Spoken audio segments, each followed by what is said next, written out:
السلام علیکم عزیز طلبہ، میں Samina Farzana government junior college Sedam ضلع گلبرگہ۔ آج میں آپ کو ہندوستان کی مٹی کے بارے میں معلومات فراہم کروں گی اور اس چارٹ کی تیاری میں میرا ساتھ دیا ہے ایم رخسانہ غالب ہائی اسکول کنٹونمنٹ بلاری نے۔ پیارے طلبہ، آپ اس ویڈیو کو دیکھ رہے ہیں سوشل سائنس ورلڈ نامی یوٹیوب چینل پر۔ تو عزیز طلبہ، مٹی کی کئی قسمیں ہوتی ہیں جو ہمارے ملک میں پائی جاتی ہیں، جیسے کہ سیلابی مٹی، کالی مٹی، لال مٹی، لیٹریٹ مٹی، ریگستانی مٹی اور پہاڑی مٹی وغیرہ۔ اب ہم آپ کو بتلائیں گے یہ کس طرح تشکیل پاتی ہے۔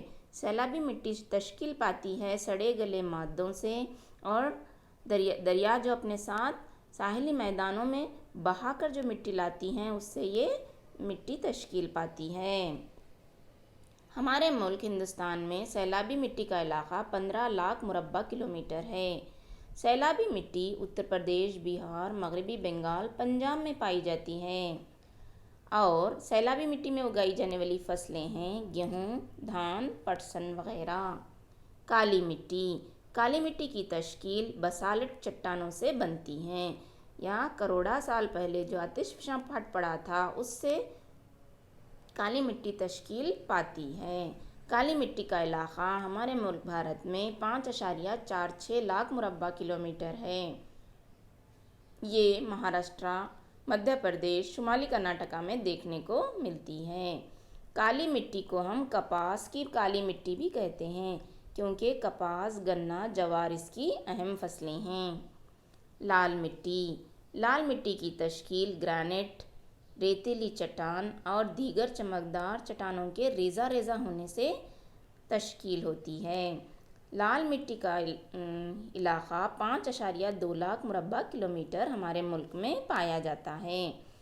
یہ لال مٹی ہمیں دیکھنا ہے تو سطح مرتفع کا بڑا علاقہ ہے جہاں پر لال مٹی پائی جاتی ہے۔ لال مٹی میں اگائی جانے والی فصلیں ہیں راگی، لہسن، مونگ پھلی، تمباکو، آلو وغیرہ۔ لیٹریٹ مٹی زیادہ بارش اور زیادہ درجہ حرارت کے علاقے میں پائی جاتی ہے اور یہاں ہمارے ملک ہندوستان میں 2.48 لاکھ مربع کلومیٹر پر لیٹریٹ مٹی پائی جاتی ہے۔ اگر ہم لیٹریٹ مٹی دیکھنا ہے تو مشرقی گھاٹ اور سطح مرتفع میگھالیہ میں دیکھ سکتے ہیں۔ لیٹریٹ مٹی میں اگائی جانے والی فصلیں ہیں ربر، چائے، کافی اور دھان وغیرہ۔ ریگستانی مٹی کم بارش اور زیادہ درجہ حرارت جہاں ہوتا ہے وہاں پر ریگستانی مٹی پائی جاتی ہے۔ 1.42 لاکھ مربع کلومیٹر پر ریتیلی مٹی یا ریگستانی مٹی یا صحرائی مٹی ہمارے بھارت میں پائی جاتی ہے۔ اگر ہم ریگستانی مٹی دیکھیں گے تو راجستھان، ہریانہ اور پنجاب کے چند علاقوں میں یہ مٹی پائی جاتی ہے۔ ریگستانی مٹی میں اگر آبپاشی کی سہولت ہو تو جوار، کھجور وغیرہ اگائے جا سکتے ہیں۔ پہاڑی مٹی پہاڑی ڈھلوانوں پر پائی جاتی ہے اور جنگلات سے گھری ہوتی ہے۔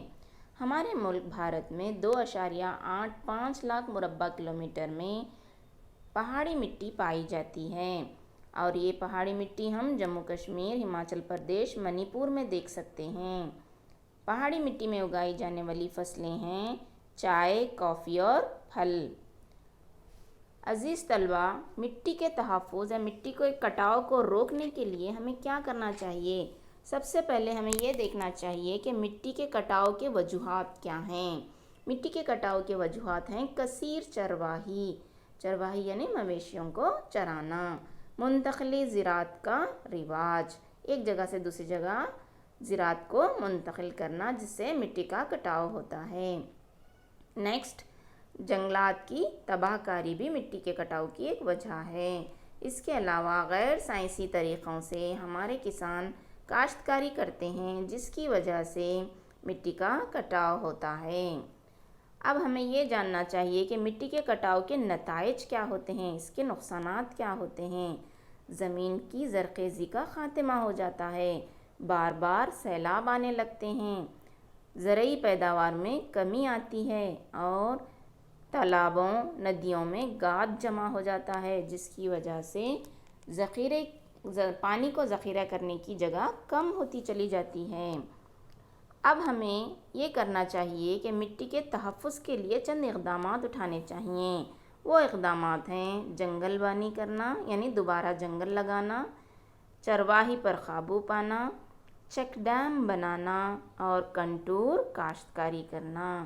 اگر اتنے نکات آپ ذہن نشین کر لیں گے تو یہ سبق آپ کو اچھی طرح سمجھ میں آئے گا۔ آج ہم اس سبق کو یہیں ختم کرتے ہیں۔ اللہ حافظ، ہمیں دعا میں یاد رکھیے گا۔ شکریہ۔